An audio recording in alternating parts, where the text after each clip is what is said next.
வந்திருக்கான்னு. எதுக்கடி கத்திட்டு இருக்க? அட என் சின்ன பொண்ணு வந்துட்டாடா, என் பட்டுக்குட்டி தங்க கட்டி. வாடி வாடி.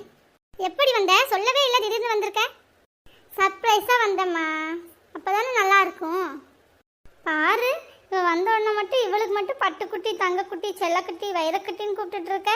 என்னை எப்படி நீ எப்போ கூப்பிட்டுருக்கியா? ஏய், உன்னையே நான் தங்கமயிலுன்னு சொல்லி தானே கூப்பிடுவேன். என்னமோ போ. ஆனால் எப்போவுமே உனக்கு என்னை விட சின்ன பொண்ணு மேலே தான் உனக்கு பாசம் அதிகம். அப்படியெல்லாம் இல்லை, எனக்கு 2 பிள்ளைங்களும் ஒன்று தான். இப்போ நீ வேற வந்துட்டு ஆரம்பிக்க, உன் பங்குக்கு நீயும் ஆரம்பிக்க போறியாடா? ஆமா, உன் 2 பிள்ளைங்களும் பார்த்த உடனே என்ன மறந்துட்டேனா? அதான் முன்னெச்சரிக்கை ஒரு அட்டெண்டன்ஸ் போட்டு வைக்கிறேன். டேய், எக்ஸாம் எல்லாம் எப்படிடா பண்ணியிருக்க? நல்லா தான் பண்ணியிருக்கேன். அவன் எங்கேருந்து எக்ஸாம் நல்லா பண்ண போகிறான்? அவனுக்கு ஃபோன் பார்க்கவே நேரம் சரியாக இருக்குது. படின்னு சொன்னாலும் படிக்க மாட்டான். எப்படி வருதுன்னு தெரியல, இனி ரிசல்ட் வந்தால் தான் தெரியும். ஐயோ, 2 பேரும் சேர்ந்து நோண்ட ஆரம்பிச்சிட்டாங்களா? இனி அவ்வளோதான்.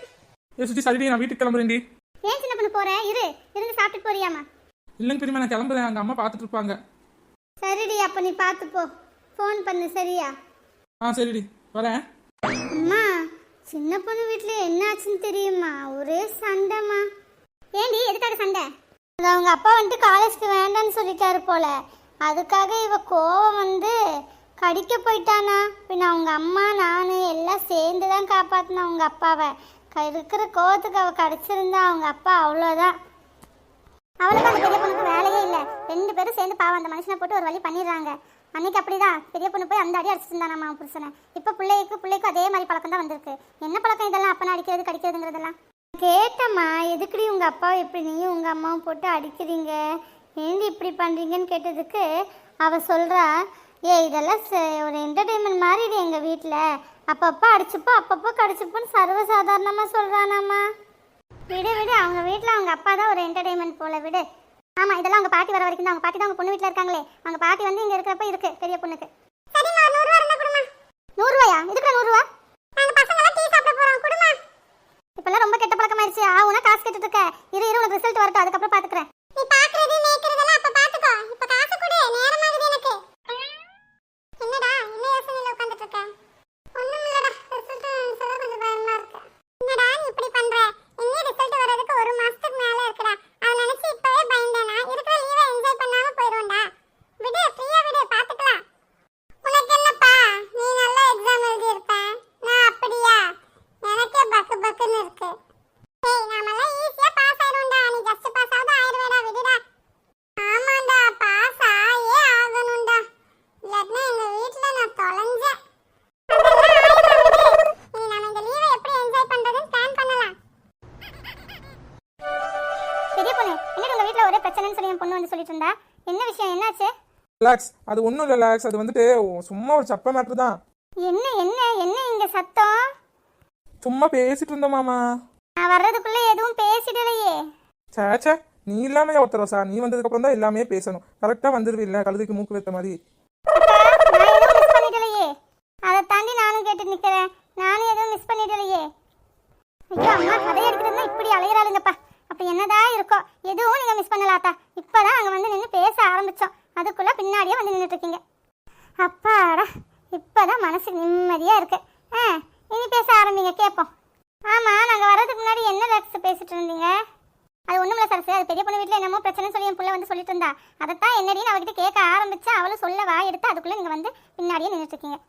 சரி சரி, உட்காருங்க உட்காந்து ஆறாமரை பேசுவோம். வேறு வேலை சொல்லு பெரிய பொண்ணு, என்னாச்சு? என்ன விஷயம்? எதுக்காக பிரச்சனை? அது ஒன்றும் இல்லை லக்ஸு. அதான் இந்த குழந்தைங்கள்லாம் இது காலேஜில் என்ன கோர்ஸ் எடுத்து படிக்கணும்னு சொல்லிட்டு இருந்தாங்களா, பர்மிஷன் கேட்கறதுக்காக.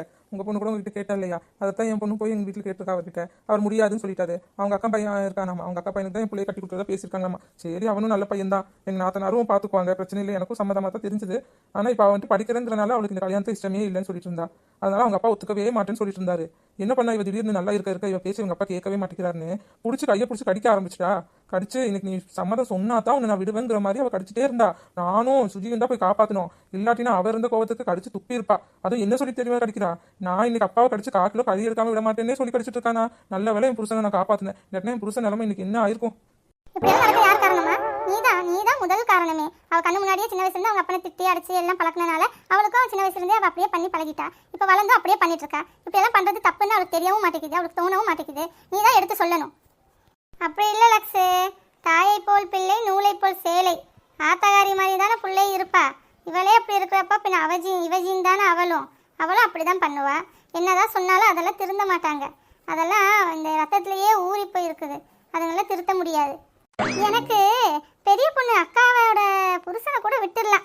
ஏன்னா கல்யாணம் பண்ணி கொடுத்துட்டாங்கன்னா அவங்க கடமை முடிஞ்சிடும். ஆனால் இந்த சின்ன பொண்ணை கல்யாணம் பண்ணிக்க போகிறான் பார்த்தீங்களா, அவன் நிலைமையை நினச்சாதான் பாவமாக இருக்குது. அதுக்கு என்ன பண்ணுறதுமா? அவன் தலையில் என்னென்ன எழுதியிருக்கோ அதை அவன் அனுபவிச்சு தானே ஆகணும். என் பிள்ளைகிட்ட அடி வாங்கணும்னு அவன் தலையில் எழுதிருந்துச்சுன்னா அடி வாங்கி தான் ஆகணும். கடி வாங்கணும்னு எழுதிருந்துச்சுன்னா கடி வாங்கி தான் ஆகணும். வேற வழி இல்லை. எங்கேயும் ஓடவும் முடியாது, ஒளியவும் முடியாது. சரி, பிரச்சனை முடிஞ்சதா இல்லையா சொல்லுங்க. அதெல்லாம் முடிஞ்சிச்சு. என் புருஷன் சம்மதிச்சிட்டாரு. சரி நீ போய் என்னமோ பண்ணுன்னு சொல்லிட்டாரு. அவளும் இனி 2 வருஷம் கழிஞ்சு வேணா அவங்க அத்தன் பையனையே கல்யாணம் பண்ணிக்கிறேன்னு சொல்லியிருக்கா. அதனால சம்மதிச்சிருப்பாரு. என்னமோ இனி அவங்க அம்மா வந்தா என்ன ஆட்டம் ஆடுறாருன்னு தெரியல. ஏய், கல்யாணம் சொன்னோன்னு ஞாபகம் வருது. இந்த கோமதி பொண்ணுக்கு இது தேடணும்ல, மாப்பிள்ளை தேடணும்ல, தேட ஆரம்பிச்சிட்டீங்களா என்ன? ஐயோ இன்னும் இல்லக்கா, நாம தேடவே ஆரம்பிக்கல. நம்ம எல்லாரும் சேர்ந்து தானே பார்க்கணும். இனிமேல் ஆரம்பிக்கலாம்க்கா. ஆமா, அந்த அக்கா நம்மளை நம்பி தான் இருப்பாங்க. நாம தான் நல்ல இடமா பார்த்து தேடி புடிச்சு கொடுக்கணும் லக்ஸு. இப்ப நாளையில இருந்து ஆரம்பிச்சிடலாமா? ஆமா, ஆரம்பிச்சிடலாமான்னு கேட்கறேன். ஆரம்பிச்சுதான் ஆகணும். கோமதி வீட்டுக்கும் 2 போயிட்டு வரணும். அவ என்ன பண்றா, வீடு காலி பண்ணிட்டாளா என்னன்னு போய் பார்க்கணும். அந்த அக்காக்கு வாடகைக்கு வீடு கிடைச்சிருச்சுன்னு நான் கேள்விப்பட்டேன்க்கா. அப்படியா? எங்க கிடைச்சிருக்காமா? நான் அவளை அன்னைக்கு பார்த்ததோட சரி, அதுக்கப்புறம் அவளை பார்க்கவே இல்லை. இங்கதான்க்கா நம்ம வீட்டுக்கு ஒரு 4 வீடு தள்ளி கிடைச்சிருக்குன்னு சொன்னாங்க. அப்போ ரொம்பவே வசதியாக போச்சுங்க்கா.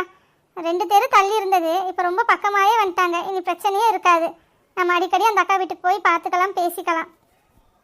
மா, யார் இது? நம்ம சோனியா. இன்னும் நல்லா வளர்ந்துட்டாலே. இவ எப்போ வந்தா? நீங்க சொல்லவே இல்லை. இன்னைக்கு தாண்டி வந்தா. சொல்லலாம்னு நினைச்சா, அதுக்குள்ளே இப்படி பேசிட்டே இருந்ததுல நேரம் போயிடுச்சு. ஹாய் ஆன்டிஸ், எல்லாரும் எப்படி இருக்கீங்க? நாங்கள் நல்லா இருக்கோம் சோனி. நீ எப்படி இருக்க? நானும் நல்லா இருக்கேன் ஆன்டி. என்னடி, என்ன வேணும்? எதுக்கு இப்போ இங்கே வந்த?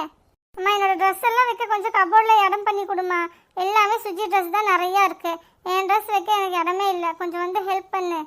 ஓ, அடுத்தது இவ காலேஜ் போறா இல்லையா? இப்போ தானே +2 முடிஞ்சிருக்கு.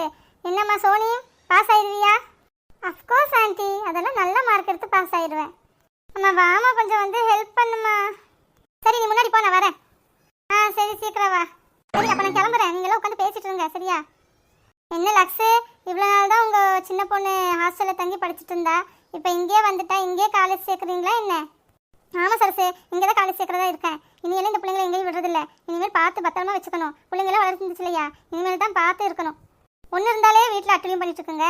இப்போ உங்கள் வீட்டில் 3 இருக்குதுங்க. நீங்கள் முடிஞ்சிங்க போங்க. ஆமாம்மா, இது வேணா நீ சொல்கிறது சரிதான்.